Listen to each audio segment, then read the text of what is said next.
Alright, humans, so there's also some Boolean logical operations such as AND. So what AND says is that all these Booleans that we give it all have to be true in order to produce true. So we hit Control R, we should get false because there's at least one false case. So if this is true, if they're all true, then we get true. Alright? Again, if there's just one false tainting this sort of chain, right? Let's say like right here. Well, this will produce false. So AND says everything you give me have to be true, and I'll produce true. Otherwise, I'll produce false, right? There's also OR. So what OR does is as long as one of them is true, as long as there's one true, then I'll be true. So we hit Control Run. We get true. Of course, if they're all false, we just get false, alright? Okay. So, lastly, there's not, so it just inverts this. So not true is just false. It's just gonna invert this to false. So Control Run, we get false. But not false is going to be true. Alright, hit Control Run, this should be true, yeah. It's just inverting it, right? So pop quiz, what is not false? Alright, so pause the video and see if you guys can, find what the solution is. It's either going to be true or false, right?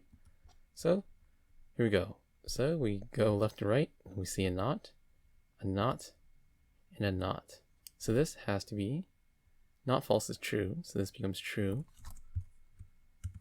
True. So then we're back outside to the left. So not true is then false. This whole block becomes false. And then not false is then true. And then not true is then false, right? So this whole thing should equal false. I'm going to Control Z to undo this, just so we can go back.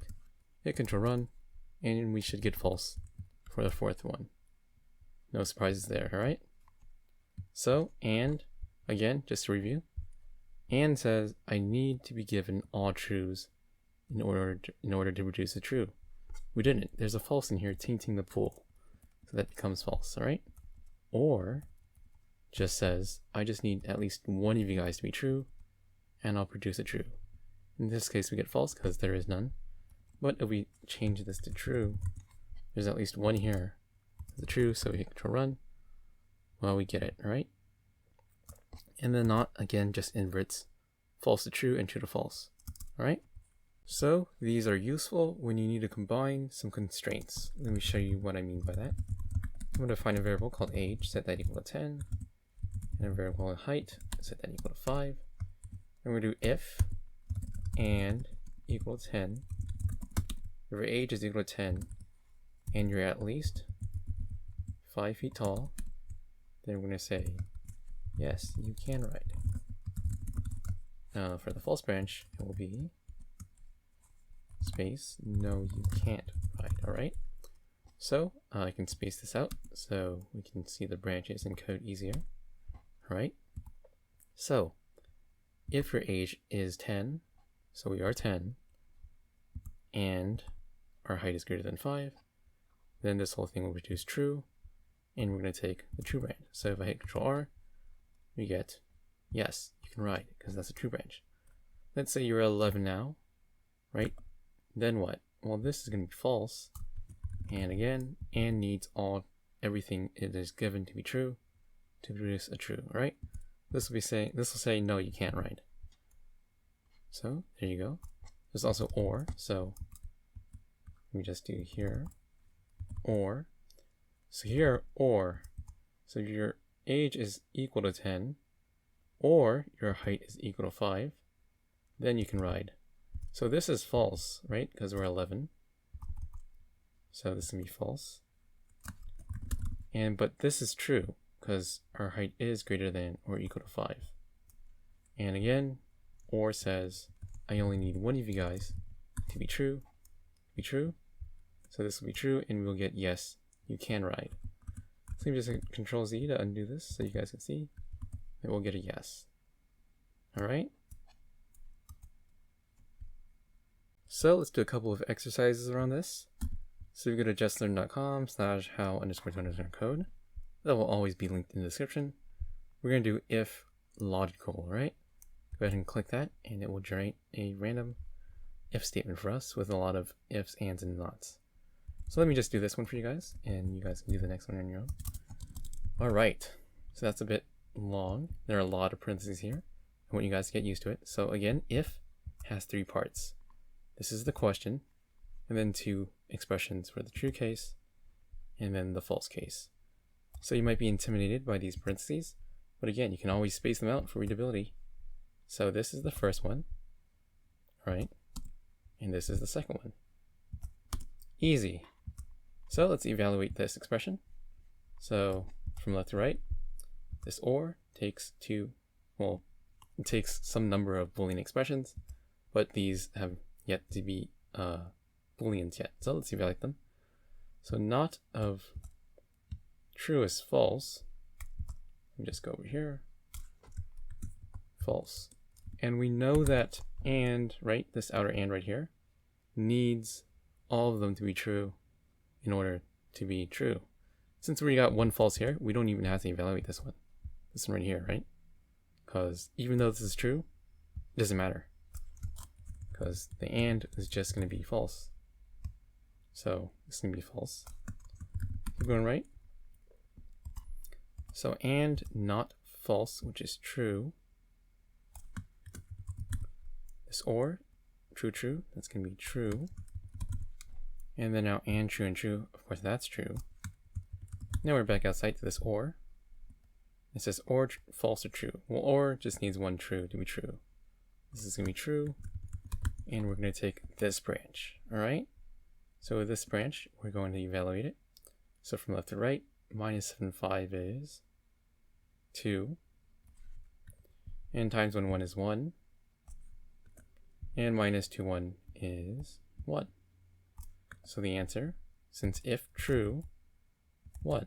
Because we take the true branch, right? So the answer is 1. So it says input a number. And that number for this answer, for this question, is 1, all right? All right. So let's do this other one. I'm going to copy and paste this into our editor right here. So this one, pause the video, and it's kind of a bit long to see. So let me just give some more room. All right. So pause the video and see if you guys can come up with a solution. Beat me to it. I'm going to go for spoilers in 3, 2, and 1. All right. So I'm going to assume that you guys took a good swing at it. So if has 3 parts. So if you guys are kind of confused as to which part is what, well, if we go left to right, we can put our mouse over the first set of parentheses. We see that this is the question. So this must be the true branch. So we can space this out, making it more easier to see what's what. And now we can solve for the question first. So or takes 2, 1, 2 sub-expressions, and they have sub-expressions that need to be evaluated first, all right? So or true, true, that's just true. All right. And then not true is just false. All right. Keep going right. So this and takes 2 sub-expressions and they need to be evaluated first. So or true and false, that's just true. And then and true, that's just true. All right. So this whole and back outside becomes true. And now this or becomes true because or needs at least 1 to be true. And that means we're taking this branch. So let's evaluate this branch. So times 1 and 10 is just 10. And we're going to keep going right. See a plus and a sub-expression -1, 2. That needs to be evaluated. So that's going to be -1. And then this is going to be 0. Plus -1 and 1 is just 0. And -10, 0 is just 10. So the input answer is just 10.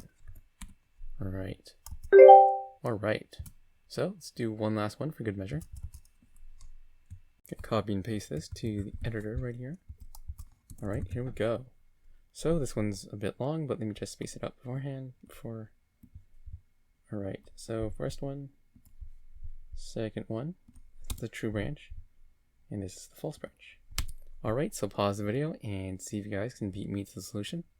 I'm gonna go over spoilers in 3, 2, and 1. Alright, so I'm assuming that you guys took a good swing at it. So let's evaluate the question first, as always.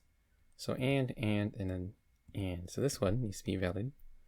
That's going to be false, because that's what and is expected to do. This is going to be true. And then this whole and, we're back outside this outer and, is going to be false, alright?